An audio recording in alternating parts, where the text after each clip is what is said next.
혹시 호텔에 갔는데 객실에 있는 피난기구가 서로 달라서 이건 왜 다르지? 하고 궁금했던 적 없으세요? 오늘은 바로 그 미스터리, 두 호텔 이야기를 통해서 소방 피난법이 시대에 따라 어떻게 변해왔는지 한번 파헤쳐 보겠습니다. 그럼 최신 호텔은 안전하고 오래된 호텔은 위험한 걸까요? 단순히 건물이 낡아서 그런 문제만은 아닙니다. 그 이유를 제대로 알려면 우리는 법이 만들어지고 바뀌어온 역사를 따라가 봐야 해요. 네, 바로 이겁니다. 왼쪽 오래된 호텔에서는 왠지 모르게 좀 불안해 보이는 피난밧줄이 있고요. 오른쪽 최신 호텔에는 훨씬 튼튼하고 안전해 보이는 왕관기가 있죠. 근데 놀라운 건 이 두 가지 모두 지금 이 순간 합법적인 시설이라는 거예요. 이 엄청난 차이가 어디서 오냐고요? 바로 법 때문입니다. 자, 그럼 시간을 거슬러 올라가서 그 법의 역사를 한번 따라가 볼까요? 이 타임라인 하나에 오늘 이야기의 모든 게 담겨 있다고 해도 과언이 아닌데요. 2004년 이전의 아주 기본적인 기준부터 곧 다가올 2026년의 미래 기준까지 우리의 안전 기준이 어떻게 끊임없이 발전해 왔는지 보여주죠. 자, 그럼 첫 번째 시대부터 시작해 보겠습니다. 자, 시간을 쭉 돌려서 2004년 이전으로 가보겠습니다. 지금 생각하면 좀 놀랍지만 이때는요, 우리가 영화에서나 봤을 법한 그 피난밧줄 있잖아요. 그게 합법적인 피난기구였습니다. 네, 맞아요. 지금 보면 이걸로 진짜 탈출이 가능할까 싶을 정도로 좀 불안해 보일 수 있는데 당시 법으로는 이 피난밧줄하고 간이 완강기 둘 다 당당한 공식 피난 설비였던 거죠. 여기 이 슬라이드가 바로 그 증거입니다. 2004년 화재안전 기준을 보면 숙박시설 객실에 간이완강기 또는 피난밧줄을 설치하도록 되어 있죠. 이 또는 이라는 두 글자가 핵심이에요. 말 그대로 둘 중에 하나만 있으면 오케이, 법적으로는 아무 문제가 없었다는 뜻이죠. 하지만 세상이 바뀌고 안전에 대한 사람들의 생각도 당연히 바뀌겠죠? 그래서 2010년부터는 기준이 한 단계 더 높아집니다. 그리고 바로 여기서 첫 번째 아주 중요한 변화가 생깁니다. 많은 사람들이 좀 위험하다고 생각했던 바로 그 피난밧줄이 드디어 법 조항에서 빠지게 된 거죠. 자, 2010년 개정된 기준을 한번 볼까요? 신기하게도 또는 피난밧줄 이 문구가 싹 사라졌죠? 맞습니다. 이제부터 새로 짓는 호텔들은 최소한 간이완강기는 달아야 하는 그런 의무가 생긴 거예요. 안전의 기준선이 한 칸 위로 올라간 셈이죠. 그런데 여기서 끝이 아니었습니다. 불과 5년 뒤에 안전 기준은 또 한 번 크게 점프를 합니다.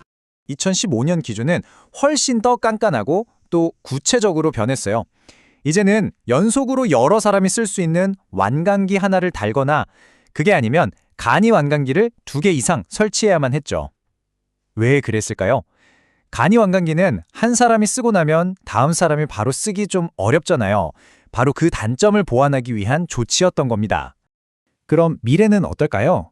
곧 시행될 2026년의 변화도 한번 미리 들여다볼게요. 이게 또 굉장히 중요한 변화인데요. 지금까지는 그냥 객실 하나당 몇 개 이런 식이었다면 이제부터는 사람 수를 기준으로 삼겠다는 거예요. 훨씬 더 현실적이고 합리적으로 바뀌는 거죠.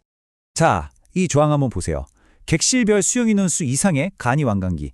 이게 무슨 뜻이냐면 예를 들어서 그 방이 4인실이다? 그럼 간이 완강기를 4개 이상 설치해야 한다는 거죠. 와, 정말 꼼꼼해지지 않았나요? 자, 그럼 이런 생각이 딱 들죠. 아니, 법이 이렇게나 계속 좋아지고 있는데 도대체 왜 옛날 호텔들은 아직도 그 낡은 피난밧줄을 가지고 있어도 괜찮은 걸까요? 바꿔야 하는 거 아닌가요? 드디어 오늘 이야기의 하이라이트입니다.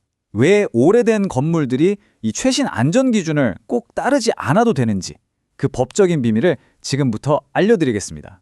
정답은 바로 소급 적용 제외라는 법의 큰 원칙 때문입니다. 이게 좀 어려운 말 같지만 쉽게 말하면 이런 거예요. 법이 오늘 새로 만들어졌다고 해서 어제 지어진 건물한테까지 너도 이 법 따라 라고 강제하지 않는다는 거죠. 그러니까 2004년에 지을 때 합법이었다면 그 건물은 지금도 합법으로 인정을 해주는 겁니다. 그리고 바로 이 표가 모든 미스터리를 푸는 결정적인 열쇠입니다. 자, 잘 보세요. 이게 정말 놀라운데요.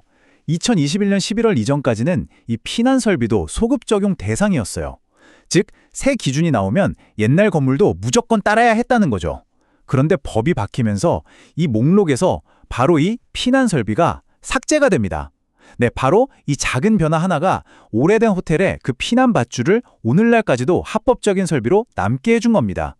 네, 바로 이겁니다. 법이 바뀌면서 객실 안에 있는 완강기 같은 피난기구들은 더 이상 소급 적용, 즉 옛날 건물에까지 강제로 적용할 필요가 없게 된 거죠. 그래서 2004년에 지어진 호텔에 피난밧줄이 있더라도 그 당시 법을 완벽하게 지켰기 때문에 지금도 전혀 문제가 없는 합법적인 시설인 셈입니다. 자, 그럼 이 좀 복잡해 보이는 법 이야기가 당장 여행을 떠날 우리에게는 어떤 의미가 있을까요? 뭘 알아두면 좋을까요? 핵심은 딱 3가지로 정리할 수 있어요. 첫째, 우리의 여행객 입장에서는요, 건물이 새 건물이든 헌 건물이든 상관없이 내가 묵을 방의 피난기구가 뭔지, 어떻게 쓰는지 꼭 한번 확인하는 습관을 들이는 게 좋다는 거. 둘째, 건물주분들은 물론 건축 당시의 법을 따르면 되지만 손님들의 안전을 위해서 자발적으로 더 좋은 설비로 개선하는 것도 한 번쯤은 고민해 볼 수 있겠죠. 그리고 마지막으로 이 모든 이야기는 결국 이상적인 안전과 현실적인 비용 사이에서 어떻게든 균형점을 찾으려는 우리 사회의 끊임없는 노력을 보여주는 하나의 사례라고 할 수 있겠습니다. 오늘 이야기는 여기까지입니다. 기술은 발전하고 안전 기준은 계속 높아지겠죠? 그럴 때마다 우리는 계속 이 질문을 마주하게 될 겁니다. 모두를 위한 완벽한 안전, 그리고 그걸 감당해야 하는 현실적인 부담, 이 사이에서 우리는 어디에 선을 그어야 할까요? 정답은 없는 질문일지도 모릅니다. 여러분은 어떻게 생각하시나요?